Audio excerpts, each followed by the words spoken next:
Je tu nový rok a s ním prichádzajú aj novoročné predsavzatia. Obdobie, kedy sa veľa ľudí rozhodne kompletne zmeniť svoj život. Začnem cvičiť, prestanem fajčiť, budem menej scrollovať na Instagrame, trošku schudnem, začnem sa lepšie učiť, budem zarábať viacej peňazí. Novoročných predsavzatí je veľa, ale málo kedy vydržia. Výskumy ukazujú, že 23% ľudí upustí od svojich predsavzatí hneď po prvom týždni a až 43% už po prvom mesiaci. Ak aj ty patríš do tejto skupiny, potom je toto video pre teba ako ušité. Poďme si povedať, prečo je to tak. Očakávaš, že na nový rok sa všetko zázračne zmení. Určite máš nejaký cieľ, ktorý by si chcel alebo chcela v priebehu tohto roka naplniť. Dajme tomu, že by si chcel alebo chcela začať cvičiť a celkovo žiť zdravšie, no namiesto toho, aby si začala na tom pracovať už hneď teraz, keď cítiš potrebu a motiváciu to zmeniť, zbytočne to odkladáš a čakáš na nejaký magický moment, kedy sa všetko zázračne zmení. Dajme tomu, že je to 1. január.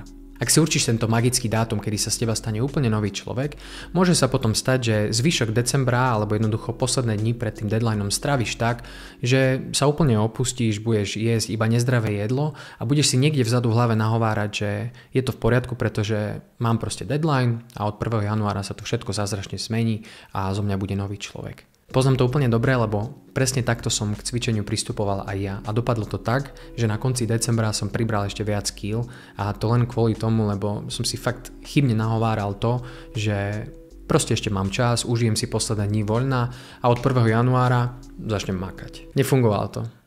Čo robiť namiesto toho? Nepadaj do tohto mindsetu a nečakaj zbytočne na nejaký magický dátum alebo deň, kedy sa všetko zázračne zmení a z teba sa stane úplne nový človek. Pretože nikdy nebudeš 100% pripravený alebo pripravená začať. Čím dlhšie budeš svoj cieľ odkladať a prokrastinovať, tým viacej priestoru si vytvoríš na pochybnosti, na zbytočné analyzovanie a špekulovanie. Nenechaj sa preto zbytočne paralizovať perfekcionizmom a ak máš nejaký cieľ, ktorý by si chcel alebo chcela naplniť, tak začni už dnes, ideálne teraz, aspoň nejakým malým krokom, ktorý ťa k nemu posunie. Snažíš sa zmeniť všetko naraz.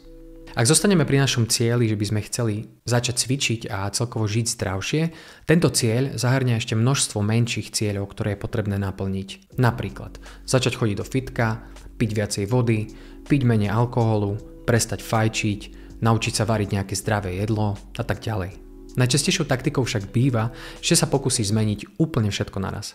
Možno ti to týždeň alebo 2 vydrží, no nával tejto motivácie, ktorú s príchodom nového roka alebo tohto deadlineu pociťuješ, čo skoro opadne a ty zistíš, že je potrebné mať akú takú disciplínu, aby si dokázala vydržať aj tie dni, kedy nebudeš mať žiadnu motiváciu, pretože takéto dni naozaj prídu a tebe sa fakt nebude chcieť. Ak sa rozhodneš zmeniť všetko naraz, tak pre tvoje telo a pre tvoj mozog to bude naozaj veľký šok, pretože my ako ľudia sme výsledkami našich návykov a našich zlozvykov, ktoré je potrebné postupne pestovať alebo postupne odstraňovať. Často si povieme, že chceme zmeniť úplne všetko naraz a za týždeň sa odnaučiť veci, ktoré sme robili niekoľko rokov. Je úplne jasné, že to nebude dlhodobo fungovať. Čo robiť namiesto toho? Začni postupne. Ak je tvojim cieľom žiť zdravšie a cvičiť, tak si tento cieľ rozdiel na menšie ciele alebo napríklad na týždňové ciele, ktoré budeš postupne pridávať do svojho repertoáru. Napríklad, prvý týždeň prestaneš piť sladké vody. Druhý týždeň budeš piť kávu, ale už bez cukru. Tretí týždeň budeš piť alkohol už iba v piatok alebo budeš chodiť do McDonaldu už iba raz týždenne. Štvrtý týždeň sa naučíš variť jedno zdravé jedlo a tak ďalej. Takto som začal s cvičením ja, keď ma chodenie do fitka prestalo baviť. Áno, síce na začiatku roka som tam chodil 2 týždne a cvičil som každý druhý deň 1,5 hodiny, ale pre moje telo, ako som už aj hovoril, to bol príliš veľký šok. Čiže je jasné, že mi to nevydržalo. Rozhodol som sa preto zmeniť svoju taktiku a začať postupne. A tak som začal jedným klikom denne.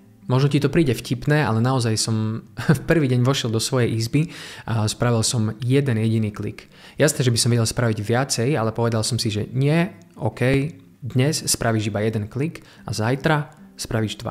A takto, keď som si vlastne odopieral akoby ten progres, ktorý som dokázal spraviť, som naozaj spravil jeden klik, na druhý deň som spravil 2 kliky. O týždeň som už robil 7 klikov. O 3 týždne som už dokázal robiť 21 klikov, teda rozdelil som si to na série a začal som robiť aj zhyby. A takto to išlo ďalej a ďalej a jednoducho teraz mám nejakú svoju vlastnú rutínu, ktorú je úplne easy pre mňa dodržiavať a je to preto, lebo tá zmena bola naozaj príjemná a úplne voľnejšia, ako keby som sa rozhodol naraz začať cvičiť ako nejaký vrcholový športovec, ktorý chodí niekoľko rokov do fitka. skús túto taktiku aplikovať aj na svoj cieľ. Takto sa z teba postupne bude stávať človek, ktorý bude naozaj žiť zdrávo, a to preto, lebo ten zdravý životný štýl príde do tvojho života postupne a stane sa súčasťou tvojej identity. Áno, táto zmena bude pomalšia ako nejaká drastická dieta, ale pre tvoje telo bude príjemnejšia a pravdepodobne bude aj trvalá a budeš sa proste cítiť fajn. Ak ti chýba trpezlivosť a povieš si, že sa ti proste nechce čakať tak dlho na to, kým sa ukážu výsledky, mám pre teba peknú myšlienku od autorky Mel Robbins. Pozrieš si celý seriál na Netflixe, aj keď prvá séria je nudná. Len preto, lebo ti tvoj kamoš povedal, že sa to postupne rozbehne a bude to skvelé. Čo keby si sa takto začala pozerať aj na svoje ciele a na svoj život? Občas je jednoducho nevyhnutné znížiť svoje očakávania aspoň na určitý čas a zmieriť sa s tým, že pozitívna zmena, o ktorú sa snažíš, naozaj príde, len to bude trošku trvať, kým sa ukážu výsledky. Ale stojí to za to. Príliš sa zameriavaš na svoje slabé stránky.